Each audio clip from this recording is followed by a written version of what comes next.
That's surprisingly kick-ass taste.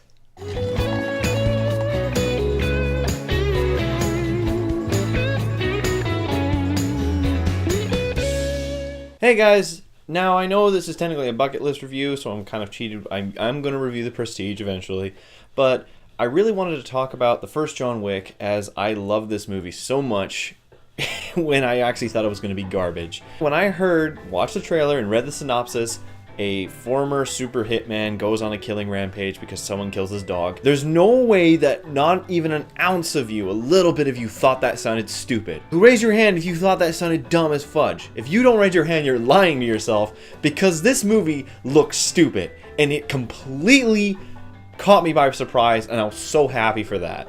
Just before I went to see the movie, I saw Chris Stuckman's review, and I only watched about the first minute of it because he was ecstatic with that review, and I was like, this movie is phenomenal in so many ways, not just for its action choreography, not just for its awesome story, not just for its awesome action scenes, but for its editing. I haven't seen a film this well edited in terms of an action film in a long time, and I fear that this is a dying trend. Editor for this film, a woman's name I'm not going to even try and pronounce, she did a phenomenal job. The opening part, including where he crashes the car and then, it goes back into the past. When we find out about the loss of his wife and how he's dealing with it, there's no dialogue really said up until the end of the funeral, but we get everything from that.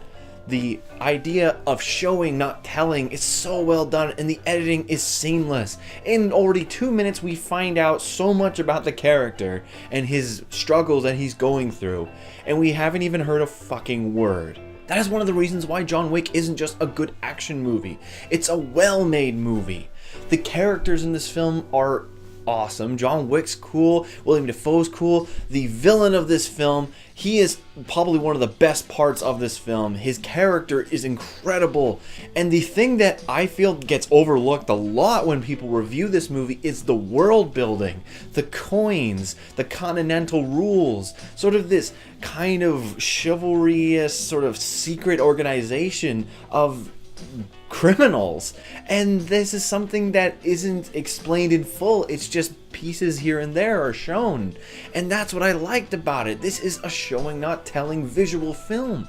Now, admittedly, the choreography is awesome, and I am going to praise that up and down the wall. The gunfights are nuts. The club scene was crazy. The opening in his house is nuts. There's one shot in particular that I want to show here that extenuates not only how awesome the choreography is, but the character. We see that he hasn't done this in a while, but he's still on his game, and we see just an emotional struggle between Faceless Goon and John Wick. Here's the scene.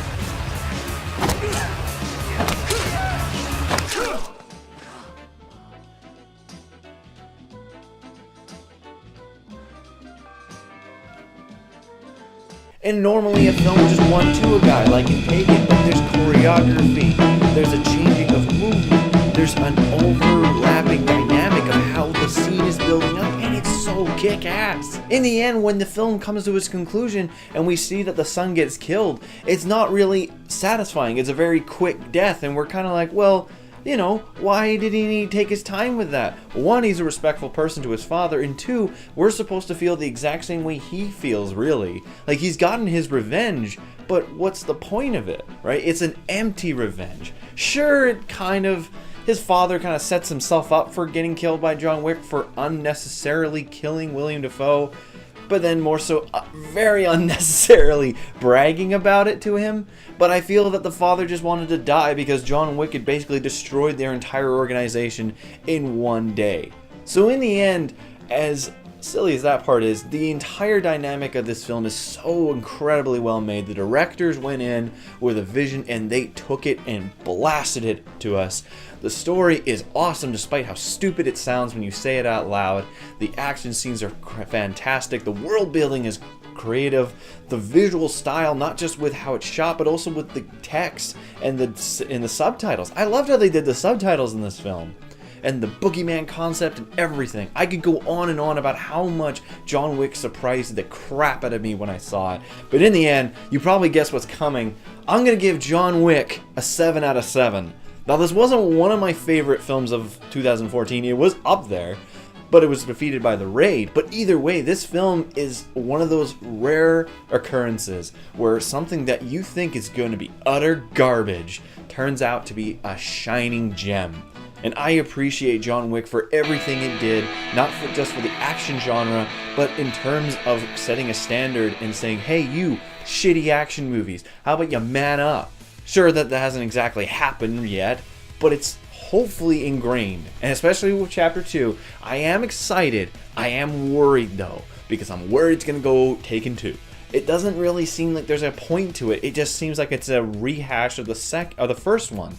But we'll see. Anyways, guys, that's all from me. I hope you enjoyed this review. I really wanted to talk about it because I just watched it on a spur in moments yesterday. But anyways, that's all from me. See you guys later.